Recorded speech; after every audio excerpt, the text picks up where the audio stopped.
Hey, fellow babies, welcome back to Pachter Factor on SIFTD.net. We're especially happy that we have so many Patreon patrons here, and we have a ton of YouTube subscribers. That's great. If you're doing that, thank you very much. If you're not doing that, or even if you are, please try to remember to link your Amazon Prime account to your Twitch Prime account. We get paid. Amazon pays it. You pay nothing. You are sticking it to Amazon. That's an awesome thing for you to do to help Shane. This episode of Pachter Factor is brought to you by DeShazer Ryan Realty. Right now, Doug DeShazer has beautiful lots available adjacent to Kookanusa Lake in northwest Montana. Pull up your RV and access the hookups, or build your own construction. Either way, you have access to world-class fishing, hunting, boating, swimming, biking, hiking, and the internet. No matter where you're looking to buy, make Doug DeShazer your real estate consultant at 406-291-1643. That's Doug DeShazer at 406-291-1643. Okay, our question today from Sifted from Cinetic or Cinetic. Recently, it was revealed that Valve employs less than 400 people, and PC players spend way more time and money on Steam than they do on Game Pass. So is Steam the real competitor to Game Pass and not PlayStation? Which company or service is really the highest threat to Game Pass? Could Valve or Epic launch real competitors? I just think you're looking at this completely wrong. So, Steam is a game service platform that you buy games on. So Steam is a store. It competes with the Xbox store where you buy games. The difference is Steam has 50,000 games. I don't know, they have lots. They have thousands and thousands of PC titles. Xbox has 2,000 games. I don't know, thousands, but not 50,000. And PlayStation, same. It's like they're different, but they're stores. So to me, it's like, Steam is the PC game store, so they're like, the store, the grocery store, and Xbox is more like the butcher. They only sell like meat. But the grocery store has meat too, but they have all sorts of other stuff too. That's why Steam has more gamers, and that's why they're bigger. I don't think Xbox and PlayStation and Steam compete at all with Game Pass. I think Game Pass is a completely different concept. It's a streaming subscription. And that's like saying if you watch movies in a theater, Netflix competes with you. They don't. It's a different consumption. And I think console games are like movies in the theater, and I think Game Pass is like Netflix. Now, can you have both? Yes. Netflix has Uncharted, the movie. They have all the Sony library. So sure, they get new movies, but they're not still in theaters. If you want to watch Dune in the theater, you go to the theater. If you want to watch Dune on a streaming subscription, you get HBO Max and watch Dune. Do they compete? No, it's a different window. Game Pass is a different window. So I don't think anybody's a threat to Game Pass except Game Pass. And the threat is they charge too much. Could Epic or Valve launch real competitors? Sure. Could they launch a streaming service? Yes. Name all the PC titles that Valve owns.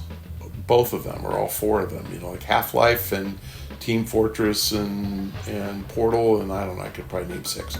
But they don't own anything. So no. Can they have the rights to them? Sure, if they pay.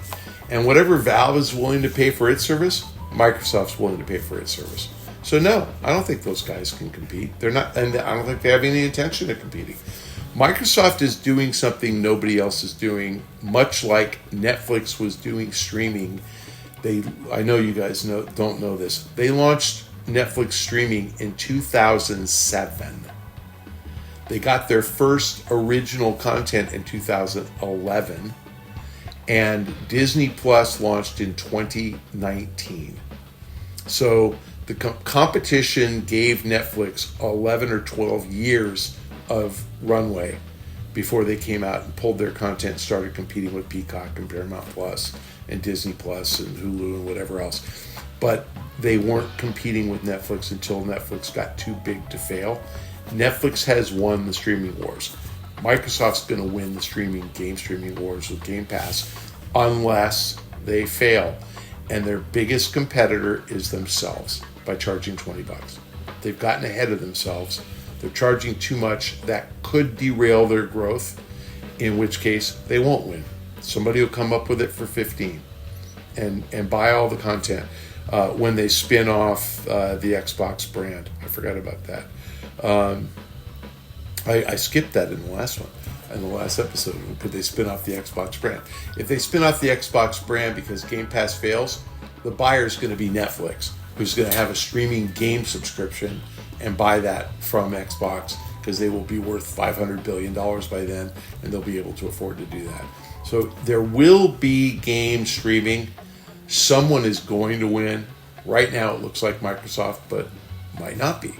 And, if you had asked me, like, who would win the social media battle, 20 years ago, I would have said MySpace. And 10 years ago, I would have said Facebook. And now I might say TikTok. Like, I don't know, right? But TikTok didn't exist 20 years ago, and neither did Facebook. Yeah, exactly 20 years ago, Facebook started. But, I wouldn't have told you about Snap or Twitter 20 years ago, because they didn't exist either. And the interesting thing is, when, Mark Zuckerberg's, 45 now? It's like when, and I think Evan Spiegel is like 35, there's some kid that's 10 right now who's going to figure out game streaming. We don't know who that kid is, but he's alive, and he's going to improve upon what Microsoft's done, and maybe eat their lunch, just like Facebook ate MySpace's lunch. I don't know. Like, I wish I knew the model. If I did, I'd figure it out and do it, and I'd be a billionaire. Instead, I'm going to be a millionaire and just deal with suffering and licking my wounds, because I'm doing just fine. Okay, I hope that answered your question. So thank you for joining us on Pachter Factor on SIFTD.net. Thank you to our Patreon patrons and our YouTube subscribers. Thanks to all of you who are smart enough and have the initiative to actually read the instructions below and link your Amazon Prime account to your Twitch Prime account. You don't have to be smart. You just have to want to do it. So please want to do it, because you're sticking it to Amazon. You're helping Shane out. So I'm asking you, as a favor to me, please try to remember to link your accounts. You got to do it every month or so. So do it so we get paid, please. Follow me on Twitter at Michael Pachter. I will see you guys next time.